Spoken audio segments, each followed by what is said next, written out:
Good morning, everyone, and thank you for joining us today for this financial panel where we're talking about our 2021 Vision Conference theme, which is Reset, Renew, and Rebuild.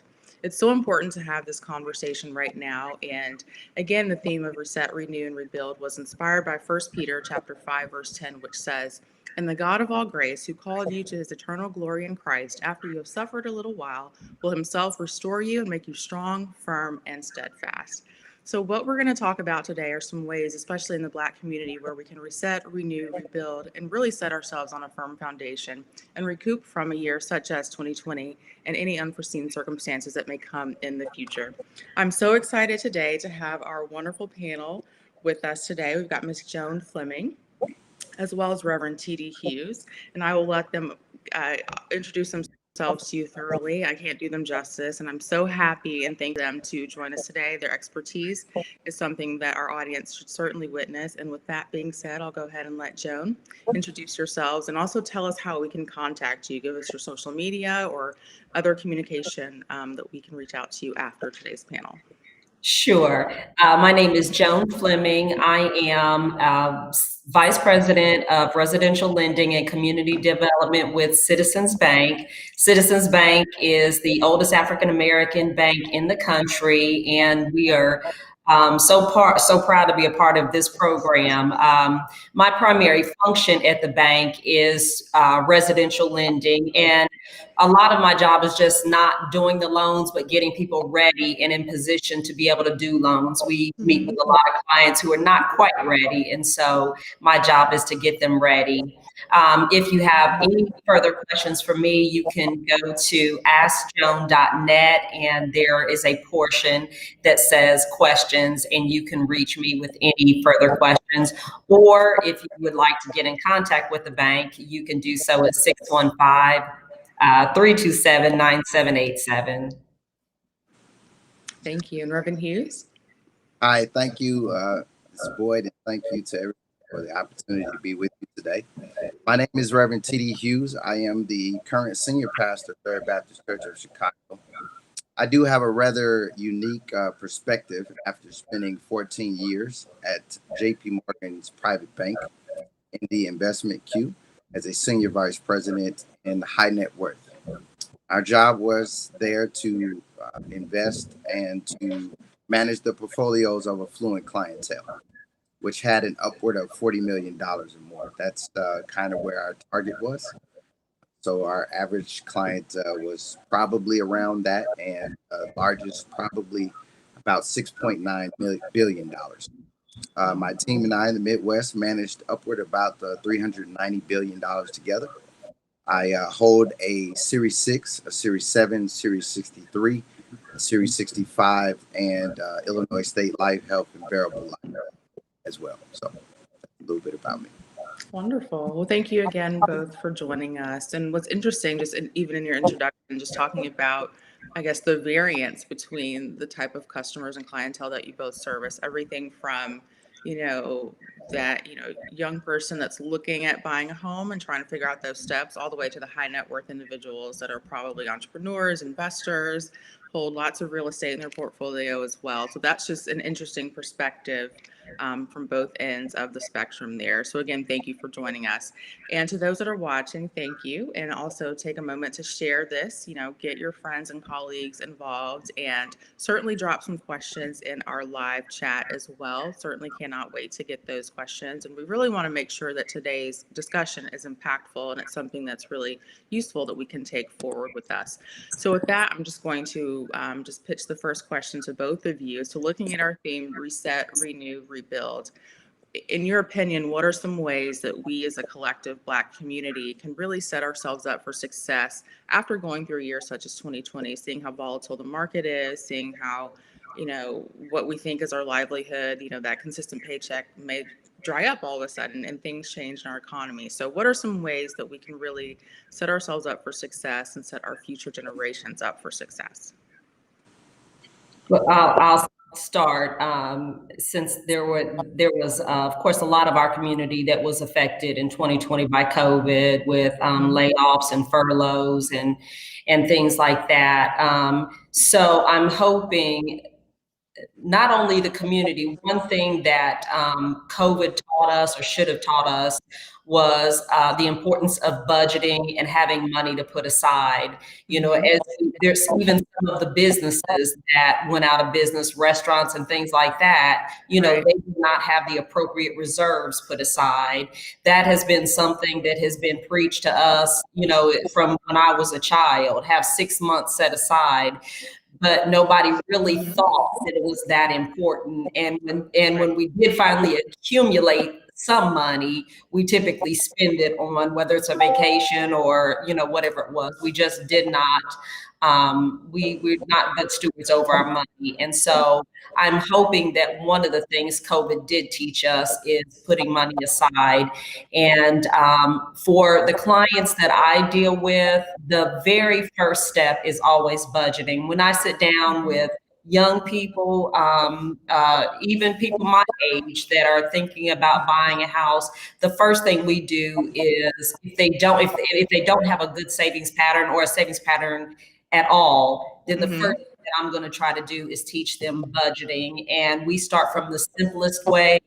You know, sometimes it takes a budgeting app. You know, everybody has a smartphone now. There's all kind of apps on your phone that will help create a budget so you can see what you're spending, where you're spending, and what have you. And even people, you know, that have a good savings pattern, where can you save more? And are you investing in things like 401ks and programs where somebody's giving you money back? But one of the things I think that we lack right now, and I'm hoping that, again, 2020 will teach us to do better, is savings and budgeting. And with that, I'll turn it over to Reverend Hughes and let him speak from his perspective. Yeah. Well, thank you, Joan. Let me just say, I couldn't have started that in a better place. Actually, the real reality for many people is, you know, a lot of people think about buying a home and investing money. But to do that, you really do have to have a great budget and a reserve to be able to be viable to do either of those things. Let me take a moment and pause. I'm being asked to say to people who are joining us that if you're in the chat, please click on the web page, which directs people to the chat where you can send your questions. So, and I'm just going to share my screen a bit here, just so you can see exactly what that picture looks like, what we consider somebody who is both ready to buy a home and somebody who's ready to be an investor. Because you can't really invest money into long-term items until you have your short-term debts and a reserve, an adequate reserve, ready to be able to handle you being able to be in a long-term situation. I always tell people, when you get to a point of investing money, you really want to try to invest time with that as well. It takes an average investment 2 to 3 years, sometimes 5 or longer, to actually start giving you off a good return. So here's what that looks like. I'm just going to share my screen here a bit for a second, just so you can see what we as investment people believe. So here's what everybody see the slide there. I don't think we're able to see that. Okay. Yeah, let's see if we can. Oh, I'm sorry. Let me click the button. There we go. Allow. Okay. There we go. All right. So can you see it now? Yes. Okay. So this is what we consider somebody who is what we call financially healthy or ready to move on. So you have your income there, and then your expenses are always split between your income and your expenses. Now, as Joan was saying, reserves, that's where you keep almost like a backup savings, or savings that can handle emergencies or short-term unplanned expenses. And really, a good person in a financially healthy situation has either, at minimum, they have 3 months worth of their total expenses. Now, you're doing really, really good if you have 6 months or 9 months or 12 months. But notice these middle piece, you really can't move on to that third block there of investment, long-term investment or wealth transfer, until you have this adequate 3, 6 to 9, 12-month reserve. So the reality of what we're, I think, both saying is that for you to really be in a good space to buy a home or to invest money, you definitely want to have 3, 6, 9 to 12 months worth of your expenses.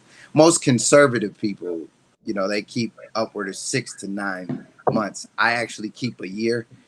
That's just because my wife feels comfortable with all of our expenses to have a year. Now, uh, that can become a lot of money, but the reality of it is, if something were to, you know, happen in a more, you know, kind of as a catastrophe, like 2020, we would consider a catastrophe. Yeah. Watch this. I have 12 months worth of all of my expenses before I have to panic. So it's a good safe space to be in. At minimum, you want to have 3 months, but you're doing really, really good when you get up in that 6, 9, or 12 months. So. Yeah. Out of curiosity, do both of you have some steps? So if someone's coming that, you know, they may not have a lot of disposable income, or, you know, the thought of being able to save 12 months just seems a little bit out of reach for them. What are some just small steps that people can take to start building those funds? Well, one of the things that they need to consider, because that is a big issue, especially in our community, is we are almost paycheck to paycheck, and sometimes we're paycheck to paycheck even when we don't have other bills, just life. Right. You know, when you think about gas, car insurance, all those things, and so. Sitting down, and I'll go back to that, sitting down and creating a budget, and the type of budget. I started my career at consumer credit, can't even think the agency that we primarily did budgeting for clients. And so I started with a piece of paper, and you literally wrote down every single expense that you had. That can be tedious, but the importance of it is, if you do that for, let's say, a full 2 weeks, you can see where you're actually wasting money, where you're going to Starbucks 10 times a week, something like that. And so I think starting at a starting point, find out where you can make some cuts, even if it's bringing $20 back into your budget. Something just getting you in the habit, as they say, savings, rhetorical, it takes 21 rhetorical times to form any habit. And so I think getting to a starting point where you can find out where you can cut, or maybe where you can increase. I mean, there are little things that you can do to increase your income if you have just a set income. There are things that you can do to kind of increase your whether it's a second job or something like that. Because having that residual is really tough, especially for a parent, a single parent, or something like that. So it's tough. So looking at finding ways to really, really decrease spending, or little ways to increase income so that you can have some residual set aside. Absolutely. Yeah, I couldn't agree more. I actually brought along a little trick. So I teach financial literacy to adults and young adults and even teenagers. And I actually teach a little trading course for kids where they can learn about stock and investment, mutual funds, and things like that. So I brought a little a trick that I think works with not just kids, but I think it works for, as what Joan was saying, people who don't have a lot of disposable income, don't have a whole lot of savings. Let me just say this. I think the best thing that I can encourage anybody to do in that particular circumstance or situation is simply just try to start small. Start small. And the reason why is because if you start small, you develop a habit that can grow over time. Right. What people tend to do, and this is probably the worst thing that you could do, is they try to check every box and have every duck in a row before they start. And when you do that, you typically don't start. So I always encourage people to start small. So I'm going to show you a little trick here that I think I use a lot with people in these circumstances, don't have a whole lot of disposable income, young adults especially, who love it. and even kids. It really gets fun. Even my daughter, she's 7, and I have to encourage her to spend her money because she just maybe saves it a little too much. So take a look at this. Um, so it's a 52-week savings challenge, as you can see here. So there are 52 weeks in a year, and watch this. In week 1, you save $1 for 1 week. In week 2, you save $2 for week 2, and so on and so on. Now, by the time you get to week 52, you would be saving $52 in that week. Now, by the end of the 52 weeks, if you were to do all of this consistently and with some commitment, you would have saved $1,378 for the entire year. So, that's not harsh, hopefully, but I think to start small, you get a chance to build some, let me call it, better habits. When you look at this text that we're talking about in First Peter, the Bible is simply saying that there is a moment where suffering happens, but over time, you'll be strengthened, renewed. You'll be, and so that I want to point out that over time is where we want to hold on to. So savings happens over time. Habits are changed over time. Good habits are replaced over time, but you have to start somewhere. So that's a good way to start. A 52-week savings challenge, $1 a week for the week. So week 5, you're $5. Week 10, you're $10. Week 20, $20. So it gives you an opportunity to just build some good habits. I think if you start there, it may dig a deeper well of commitment and sacrifice to continue to keep going. I love that. Yeah, that's great. And I that's love impressive that your 7-year-old daughter is already on that right track. So Oh congrats man, to you and what you're doing. yeah, Well, she's and doing that's good. and that's another what Reverend Hughes pointed out is it's a mindset. Savings, financial literacy, all that is a mindset. And what we have to do as a community is start teaching them at a young age Right. how important savings and credit and all of those things are. When my daughter turned 21, instead of asking for some fancy gift and fancy party, she asked for me to buy her some stock. Mhm. And that's because we've talked about that. And she's very much like your daughter, Reverend Hughes. She's so tight with her money. Yeah, yeah. But her savings pattern, she has a savings for the fun stuff she wants to do, for emergencies, and then just regular savings. And at 22, she bought her first piece of rental property. So it's definitely a mindset. It's how we It train really, them yeah, at a very early age and up. yeah. I want to Fantastic. point out to that it's not the money that makes the mindset. Yeah, Mm-hmm. it's the commitment of Mm-hmm. seeing the potential of something in the future that makes the mindset. Yeah, the mind will adjust to the circumstance if you allow your mind to have a, let me call it, an exuberant imagination. Yeah.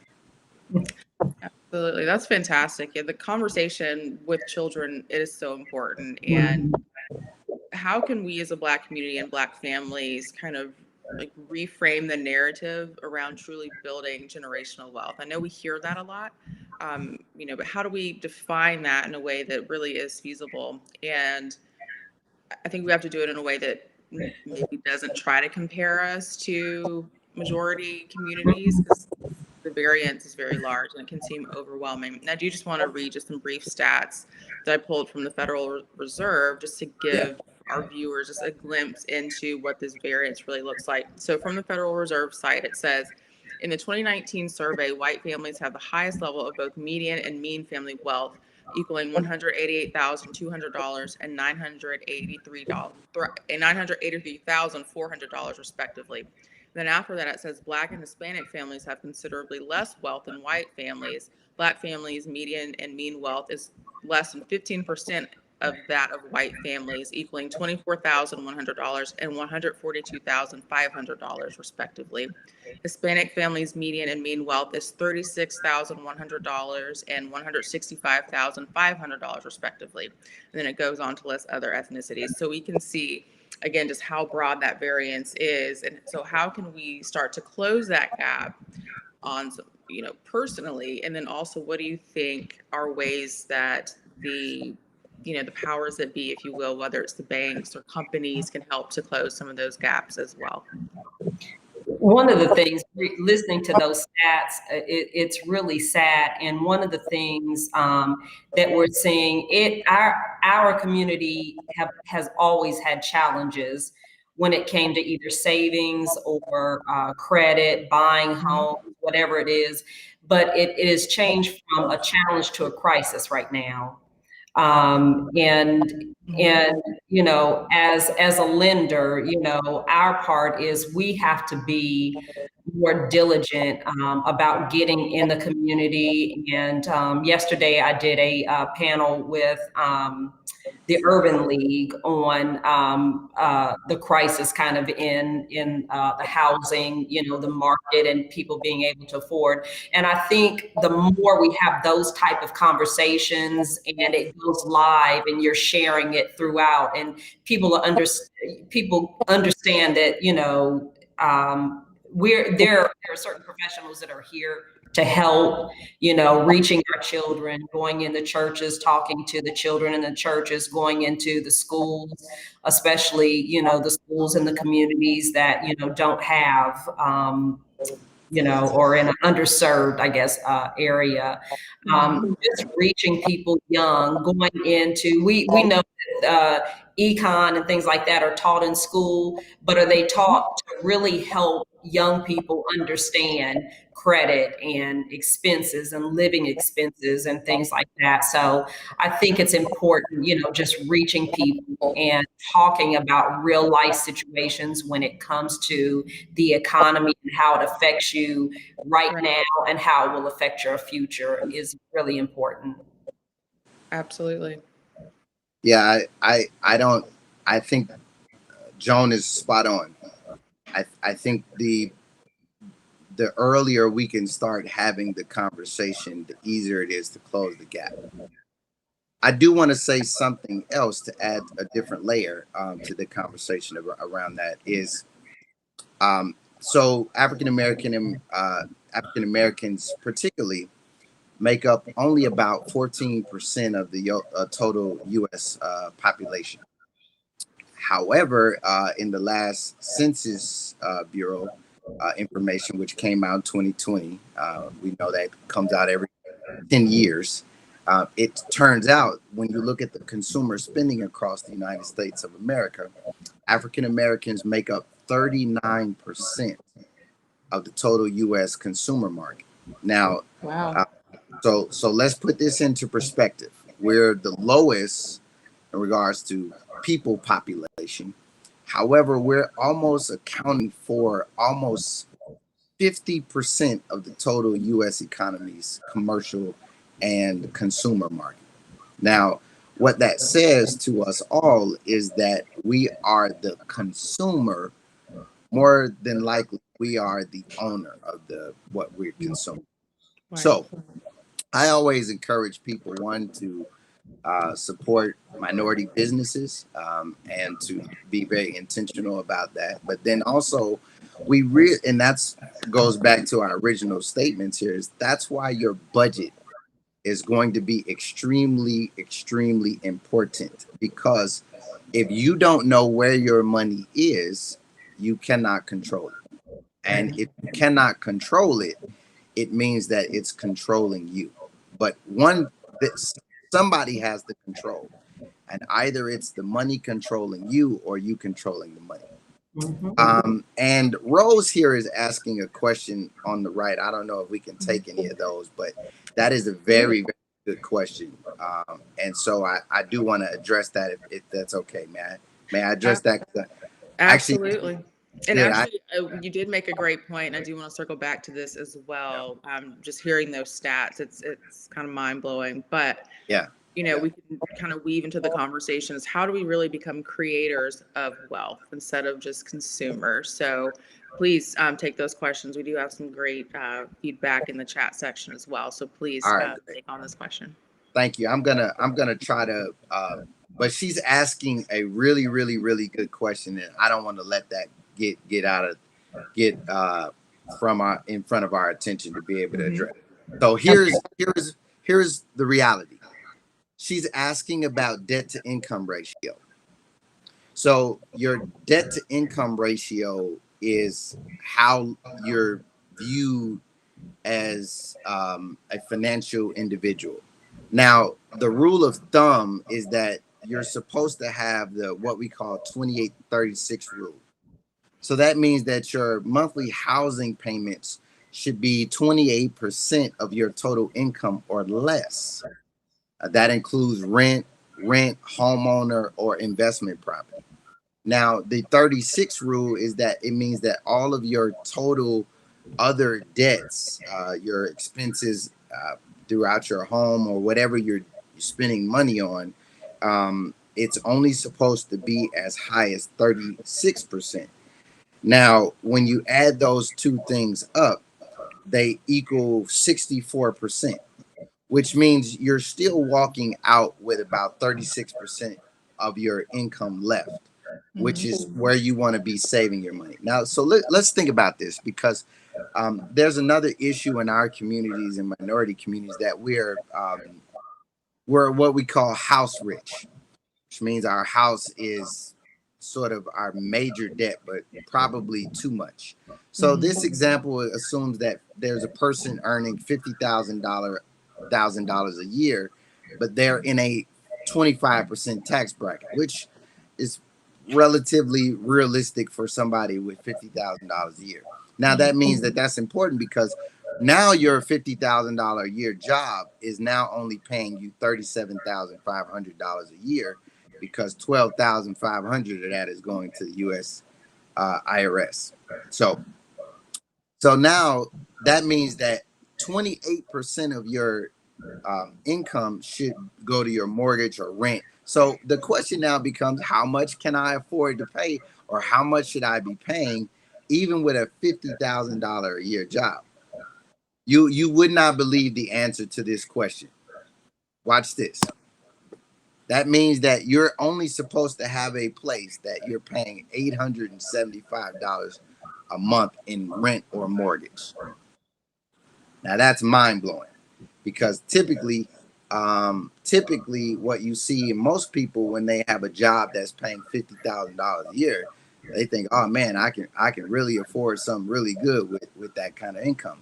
But when you break that down, after you consider the taxes and when you take into account your debts, that's not a whole lot of room to go buy a $15,000 to $2,000 a month mortgage with $50,000 a year. So that's the reality. I'll jump in real quick too and kind of answer, I guess, a question from a lender's perspective, Rose. When the debt to income ratios are, the safe ratios are what Reverend Hughes mentioned. And I've kind of always stuck, because I deal with a lot of first-time home buyers and I try to keep them safe and not allow them to overspend.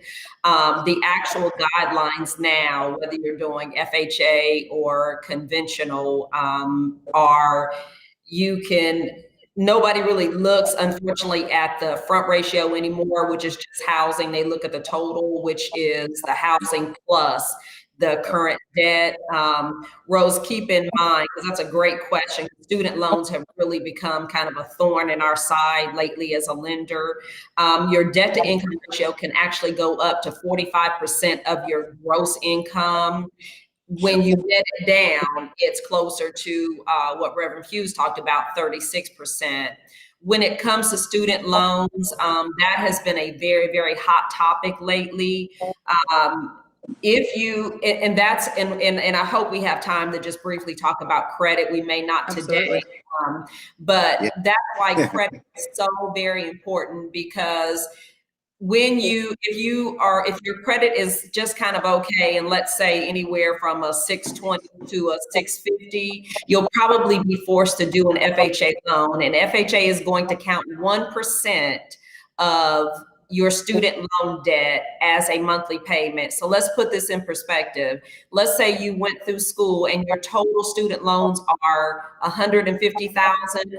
We have to automatically count 1,500 against you as a payment. It doesn't matter if you're in repayment and you have a lower monthly payment based on your budget. It doesn't matter if they're in deferment for the next 15 years. Under an FHA loan, we still have to count 1%, which is knocking a large part of our community out of being able to buy homes, because we went to school on student loans and we didn't have any other choice in order to get an education. We had some other choices, but that was, maybe at hand, that was the best choice at the time. So if you have to do an FHA loan because of credit, we're going to have to count 1%, which is going to have a negative effect on the amount that you qualify for. If your credit is, let's say, 659 and above, we can more than likely do, and there are no negative things on your report, we can more than likely do a conventional loan. Conventional will allow us to use whatever payment arrangements you currently have with your student loan lender. So let's say that same $150,000 loan, you've negotiated a payment based on your income and you're only having to pay them $350 a month instead of that 1%. Under a conventional loan, that's all we have to count is that payment. We can never count zero or a deferment. We will have to count something, but if we can get you to a level of doing a conventional loan, we don't have to count as much, which means the lower amount of debt that exists, the more you qualify for. So yes, it is possible to buy a home with student loans, but it really depends on the type of loan and your credit on how much you're going to qualify for. The worst thing in the world to me is the fact that we use gross income, but I don't get to make those rules that we qualify you on gross, since that's not what we get to spend. But we have to conform. But Reverend Hughes, what he said is exactly right, because you want to think, this is what I gross, but this is what I bring home. This is what I have to spend. So you want to make sure that, again, goes back to the beginning, you're creating a budget whereby your net income, this is your net income and these are your expenses. There's one other thing. Let me add this really, really quick. There's one thing about the budget that's very important that gets missed often, is that we don't budget ourselves, right? So we don't give ourselves a monthly number that controls behavior and accountability and responsibility in the budget. So I always ask people, do you have a budget? And when I teach my lesson, it's interesting. Everybody raise their hand. They're so proud. Yes, have a budget. And that's great. And then I ask the most important question. I say, what's your number? And the blank stares. The reality is you have to give yourself a number, which means after I budgeted for everything, I'm only going to spend this much of my money per month. This much of my money on miscellaneous. If I'm going to go to Starbucks, Joan, if I'm going to buy lunch, if I'm going to go to breakfast, if I'm going to buy that pair of shoes and that dress and them slacks, or if I'm going to buy that pair of Jordans, which I'm guilty of. The reality of it is that you have to have a number. And if you don't restrict yourself to a number, let me just be frank with you, you don't have a budget. Well, thank you both for those tips on budgeting and just how do we lay that solid foundation. I do want to remind our viewers, feel free to drop any of your additional questions or comments in the chat. We will certainly try to address as many of those as possible. I do have a couple more questions that I do want us to go through before we conclude today. So just thinking about our audience, so the market that RH Boyd serves, which tends to be the faith-based market, how do we talk about that relationship between faith and finances? Of course, all of us on this panel right now, we serve people of faith, serve your churches or just the Black community, which still tends to lean towards being in the faith-based community as well. So again, faith and finances, and how does that relate to our physical, spiritual, and emotional health? Yeah, I'll let Reverend Hughes start with that. Come on, John. I was waiting on you. I wanted to hear what you had. No, I'm just kidding. Well, let me say, I think what we have to understand is that the Bible and the God in which we believe talks about money Mm-hmm. and talks about our responsibility with such money. Now, I'm going to say something, and I welcome the challenge if anybody is up to it, if you like. Um, um, when you track the audible talkings of Jesus throughout the Gospels, where that's where Jesus is, that's where he is only talking. He's not talking in any other part of the Bible other than the Gospels, right? Now that doesn't mean he's not mentioned or talked about. What I'm saying is that he himself is not talking outside of the Gospels, right? When you track the Jesus language, Jesus is talking more about money than any other subject. If you review the talkings of Jesus throughout the Gospels, yes, he is talking about morality. Yes, he is talking about good behavior. Yes, he's talking about love and the beloved community. Yes, he's talking about God the Father and sin and reconciliation and salvation and all that. But when you break it down, he's talking about money more than he is anything. And the reality of that is because he's in a culture that's being dominated by power and control. And everybody knows wherever power and control is the money. Mm-hmm. Remember what Jesus tells them, be careful where you put your treasure, right? Right. Don't put your treasure in things that can rust and moth and thieves can break in and steal, but store your treasure in heaven where there's no moth, no rust, thieves can't break in. And then he says, for wherever your treasure is, your heart will be also. Right. Now, when you consider that reality, if you put your money in the things that you buy that are for you, tells you a lot about what you believe. And it's not just about dumping your money in the church, because I know somebody's going to say, well, it's pastor, he probably wants to put all the money in the church. Actually, I don't believe that. I believe that you should bless God in your tithes and your offering, and then you should bless you and your family with the same offering. So here's another trick. I want to give you this. I pay myself a tithe every day. When I come home at the end of the day, here's another helpful hint for someone. I look at what I spend in the day. Whatever I spend in the day, I take 10% of that and put it in my savings account.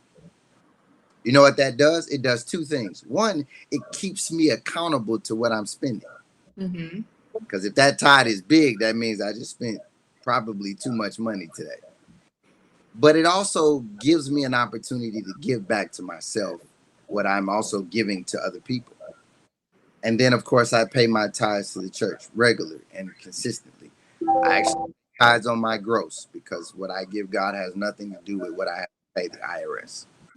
And I'll just say, me and my wife set aside a couple $1,000s a year to bless people and charities and kids who need it and families who need it. And we don't do it to be seen of men and women. We do it because it's part of our moral responsibility to bless other people. But if you're going to believe in the Bible, you're going to believe in the God of the Bible, which there is only one. You have to believe in all of what he's saying, not the part that makes you feel good and comfortable. The Bible says that we shall live by every word that proceedeth out of the mouth of God. And God talks much about money and the responsibility to do well with it, but not covet it. Money is a great resource, but it is only a good resource when you use it wisely and appropriately. The Bible says in the Old Testament, for wine makes merry and food makes happy. But watch this, but money answereth all problems. Now there's an interesting piece of text in Proverbs. Thank you. I probably can't touch it the way Reverend Hugh.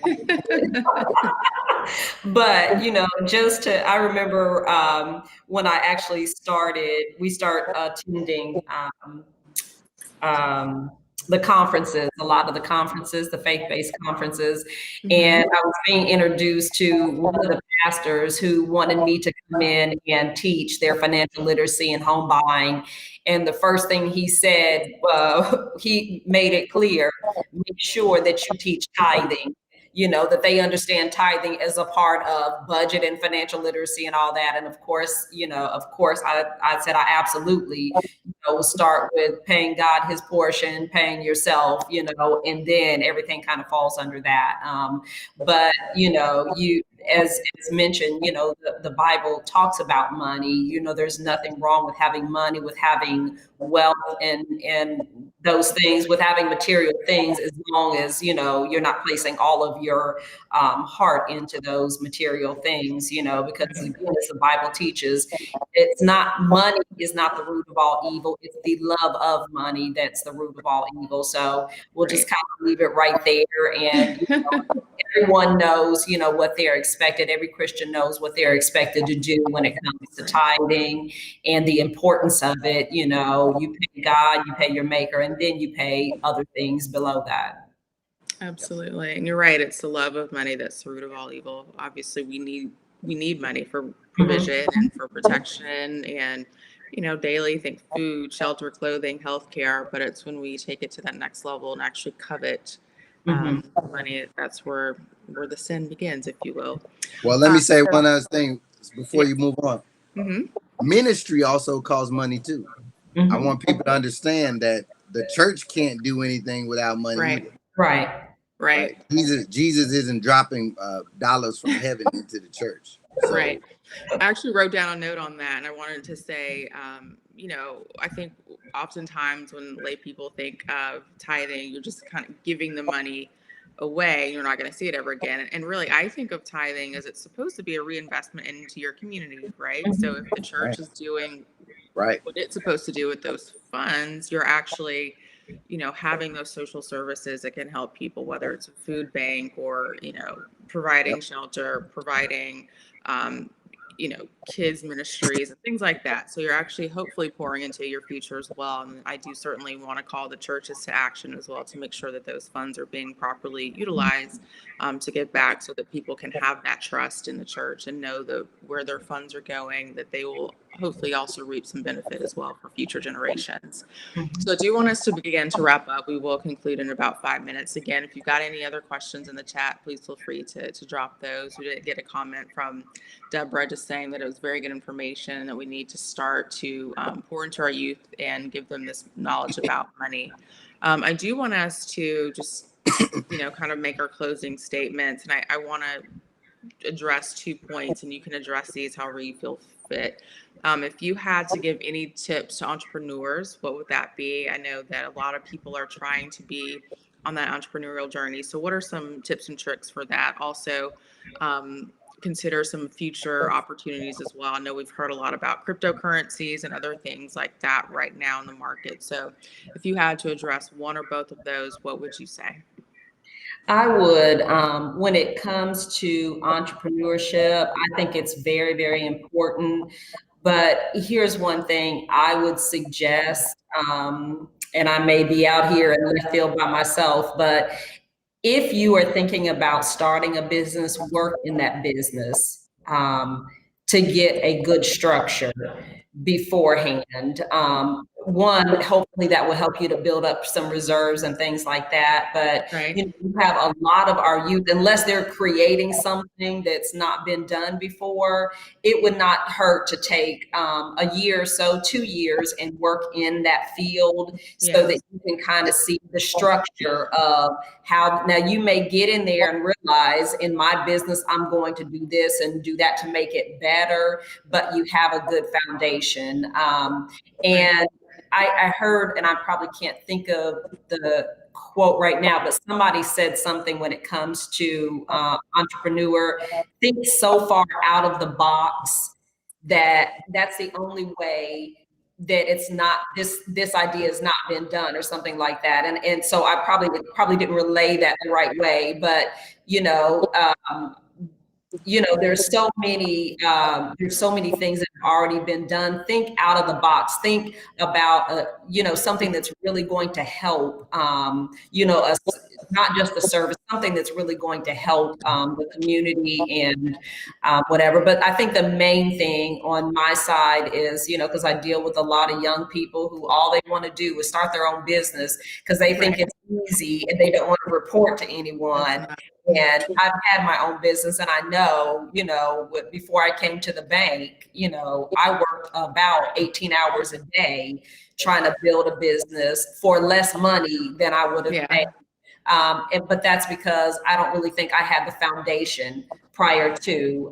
And so that would be my tip, is to work in that field, get a good foundation for what you're doing, and then find ways to improve it and make it better. Fantastic. Thank you for that. Reverend Hughes? I would say I agree wholeheartedly with Joan there. I currently own 2 companies that are doing well, but that first 3 to 5 years was really, really, really rough. I'll answer the other investment side, but I'll say to what Joan has said as well, make sure you have a lot of conversations and take a lot of notes. Yeah, get around other professionals that are already doing what you desire to do, and ask them to walk with you. And I've helped other business owners now raise up other companies that are doing the same work that we're doing, and that's part of giving back too. So let's talk about this investment stuff with the cryptocurrency. Let me just say, I'm taking notes on this one. Okay, so it's very hard to pack this into this small amount of time, but I will say this: the cryptocurrency market is a unrestricted, unregulated market. It's actually its movement and activity are really based on the investors that are in the market. So the market itself makes the market. So if you got a lot of people trading this, it's doing well. However, if you get a lot of people who start selling their investment, it's going to be really, really bad. Now, there's some talk that cryptocurrency and these things are going to be what the market is going to look like in the future. I don't know if I agree with that. The market has been around since the early 1900s. That's actually what caused the Great Depression, was the fall of the first market. And in that time, there hasn't been anything like this market to come and take its place. Let me give you this great advice. Cryptocurrency is not bad, right? So I want to be clear. You just need to learn and understand, do your homework. One of the best ways to do that is Robinhood is doing a great job with that. Robinhood is an app-based investment platform where you can trade your money from your debit card or your account right there on your phone, and it'll allow you to actually purchase stock and cryptocurrency in the same account. So try that. Try it. Don't go crazy with it, but learn. Let me also say this: you do not need cryptocurrency to do well. So I'm going to show you this really quick, and then I'll be done with my little part with the investment. Here's the idea: it would be good, but it doesn't mean that you need it. That's what I want to be able to say. You don't need it to be successful. So look at this. This is a chart of Ford Motor Company. So look, this is can you see my screen? Mm-hmm. Yes. Okay. So I want you to see this, because this is really, really, really important. Get this out of here, whatever this is. All right. So look at this. Let's move this out of the way. When you look at this Ford Motor Company, it doesn't mean that, let me just say, investment, that they don't duplicate. So this is not a stock tip. I want to be very clear. You just got to do your own research. But I want you to see this. And see this bottom right here?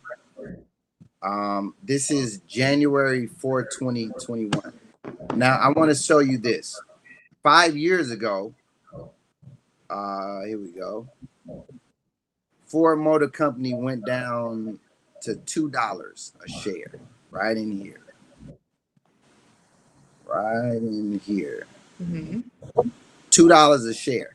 You see over here on the left part of the screen that's interacting? $4 right there. But at some point, this stock went down to $2 a share. Now, I want to be clear. It's up to $14 right now. So if you would invested in that 10 years ago at $2, you would be up 700%. All about timing. All about timing. And my point is, you don't need cryptocurrency to have these exuberant returns. Here's what my advice is: do both. Mm-hmm. Learn about cryptocurrency while you're doing it, and make sure you put some traditional investments in there as well. You know, God bless the person who got Amazon 10 years ago, because I did. Amen. And Apple the same. I mean, because these returns remember I said it's time invested that makes the difference. And some of my positions are 1,500%. I mean, that's unheard of, but you don't need cryptocurrency to have good returns. You need timing, you need longevity, and you need to make a commitment to stay in there. You're right. Well, thank you so much. We will go ahead and conclude our panel discussion today.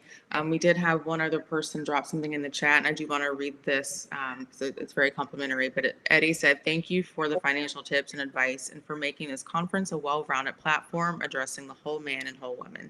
So again, thank you both today to Joan and Reverend Hughes for your contributions. And thanks for everyone that has tuned in. And I will say, don't forget to join us for additional events during this year's Vision Conference. You can learn more at our website, www.visionconference.org. Also check us out on our social media accounts, and also visit rhboyd.com as well for more information about other events and activities sponsored by RH Boyd. I will say, being the great-great-granddaughter of our founder, R.H. Boyd, has certainly taught me about entrepreneurship and the importance of creating opportunities for generational wealth. He was also one of the founders of Citizens Bank, so it is the oldest minority-owned institution in the country. So thank you, Joan, for representing the bank today as well.